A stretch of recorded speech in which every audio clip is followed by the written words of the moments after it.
Buenos días para todos. El día de hoy vamos a hacer un análisis crítico sobre el artículo Las actuales reformas educativas en América Latina, cuatro actores, tres lógicas y ocho tensiones de Cecilia Braslaski y Gustavo Cose, dirigido por Andrea González y Erika Paola Angarita. Para empezar, vamos a definir qué son las reformas educativas.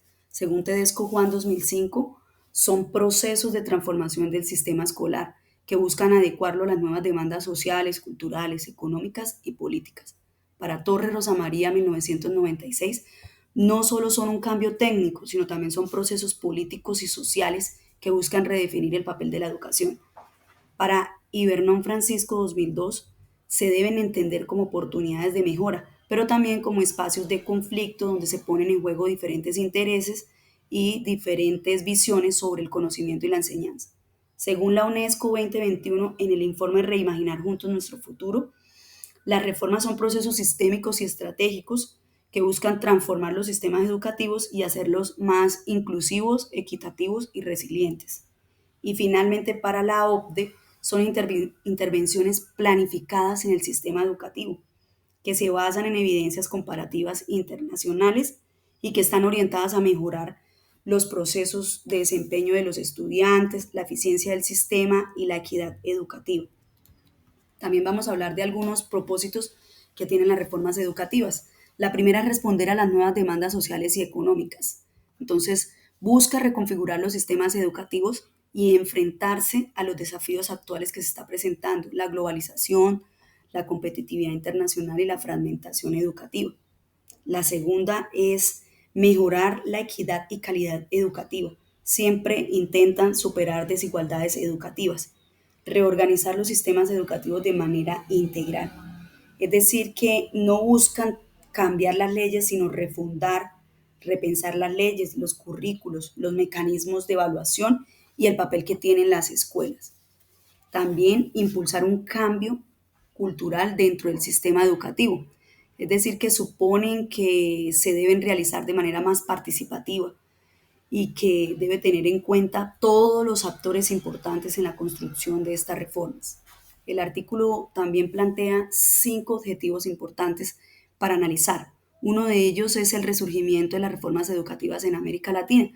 Entonces se hace un análisis de las reformas desde los años 60 a los años 90, identificar y describir cuáles son los actores claves. Entonces, más adelante vamos a hablar de los cuatro actores fundamentales en la construcción de las reformas educativas.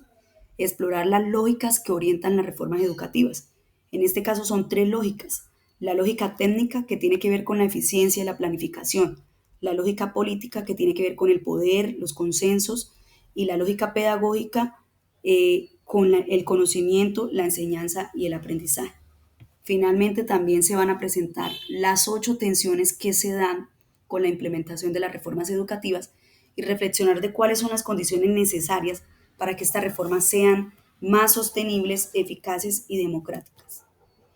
Entonces vamos a hablar de los cuatro actores importantes en las reformas educativas. Uno son los intelectuales reformadores o analistas simbólicos, que son los investigadores y académicos. Ellos nos aportan el conocimiento técnico y académico. Los funcionarios políticos, que pueden ser ministros, secretarios o autoridades de gobierno, tienen el poder de decisión y responden a tiempos políticos y electorales. También tenemos funcionarios administrativos y técnicos de carrera, que pueden ser considerados como organismos internacionales que siempre buscan regular la educación a niveles internacionales. Y finalmente los docentes y actores escolares, que son quienes finalmente implementan las reformas educativas en las escuelas, pero que muchas veces no participan en el diseño de las políticas. Vamos a tratar de tocar algunos aspectos sobre el sentido que guía a las reformas educativas en América Latina. Entonces, considerando esto, vamos a tocar algunos aspectos como la reconstrucción del sistema educativo. Las reformas buscan no mejorar solo lo existente, sino refundar, hacer una transformación más profunda y más integral de los sistemas educativos, dar mayor equidad y calidad. Siempre buscan disminuir las desigualdades educativas, garantizar a los más pobres el acceso y la permanencia en la educación, transformar el rol del Estado, pasar de un rol docente a un rol promotor, que ya se encarga un poco más de informar, innovar, coordinar, regular y hasta el mismo papel de evaluar. También reubicar el conocimiento como un eje central de la educación, no solamente suplir las cuestiones de desigualdad, sino también que el centro de la reforma sea transformar la educación y realmente generar una educación crítica, científica y más significativa. Y que las reformas sean construidas en consensos amplios de participación democrática y no que sean impuestas. También finalmente busca enfrentarse a los impactos de la globalización, a las competencias internacionales, a las nuevas tecnologías y a las tendencias o demandas laborales que exige el mundo. Vamos a hablar entonces de las 8 tensiones que surgen de la implementación de las reformas educativas. La primera tiene que ver la tensión entre el conocimiento y la compensación, y es que las reformas no se equilibran entre la centralización del conocimiento y la calidad. Entonces, trata de compensar las desigualdades sociales y de esto requiere que se dé más apoyo a los sectores vulnerables, pero debe evitar que la equidad social se convierta en una excusa para bajar la calidad o que el enfoque de calidad excluya a los más desfavorecidos. Tensión entre el consenso social y la eficiencia. Y es que en la planeación, ejecución de las reformas educativas en América Latina muchas veces no se logran acuerdos amplios entre los diferentes sectores, entre los gremios, entre los docentes. Esto porque los tiempos de ejecución son muy cortas de acuerdo al gobierno que está rigiendo la política. Tensión entre ejecutar directamente y dinamizar a otros actores. Los gobiernos a veces prefieren acciones directas en las escuelas, pero esto puede chocar con la centralización y la autonomía educativa. Al no tenerse en cuenta los actores importantes en la construcción, pues las reformas terminan es forzando o terminan es volviéndose una normativa desde arriba y muchas veces descontextualizada.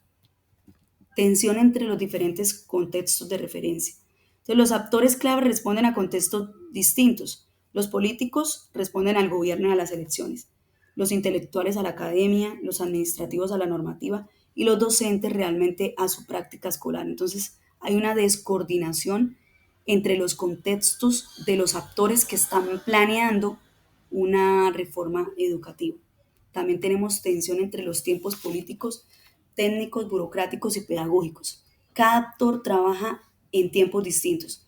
Entonces, muchos de los actores, como por ejemplo los funcionarios políticos, buscan ejecutar, buscan planear, buscan investigar, ejecutar las reformas educativas solo en el tiempo que tienen para su gobierno. Pero una vez termina el gobierno, pues con el gobierno entrante, las cosas cambian. Entonces realmente no se puede evaluar la eficacia y la sostenibilidad de las reformas. También existe finalmente una tensión entre el cumplimiento normativo y la acción transformadora. Muchas veces las normas vigentes terminan obstaculizando las acciones innovadoras. Y hay tensión entre educación como instrucción y como desarrollo integral. Muchas reformas se priorizan es en la medición de resultados, los resultados a través de pruebas estandarizadas nacionales o internacionales que dejan de lado realmente la formación integral. Entonces se queda de lado los valores, la ciudadanía, la creatividad y otro tipo de aspectos que son importantes para la formación integral. También hay tensión entre políticas de gobierno y políticas de Estado. Muchas reformas dependen del gobierno de turno, pero cambian con cada administración. Entonces no hay tiempo suficiente para hacer análisis, para hacer seguimiento a las políticas que se están implementando en esa reforma. Finalmente, el texto nos trae algunas conclusiones importantes sobre lo que ha pasado en América Latina con las reformas educativas. El avance de las reformas educativas depende directamente del ritmo y la modalidad de las reformas del Estado. Entonces, a veces se dan a la carrera porque el gobierno quiere sacar la reforma para mostrar de pronto el papel que juega el Estado, que posiblemente es importante, pero no se le da realmente una importancia de fondo. Las reformas están condicionadas por procesos grandes que tienen que ver con el gobierno, entonces con normativas, con leyes, y su ejecución no se da, entonces se quedan plasmadas en el papel. El contexto político y social influye fuertemente en el resultado de las reformas. Entonces, en este caso se debería actuar con cautela, debería haber una evaluación constante, debería analizarse cuál es el papel que juegan las instituciones y que las instituciones y los demás actores puedan participar de manera activa todo el tiempo.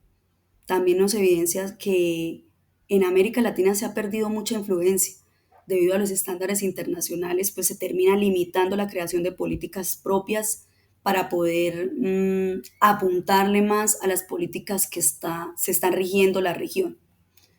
Muchísimas gracias.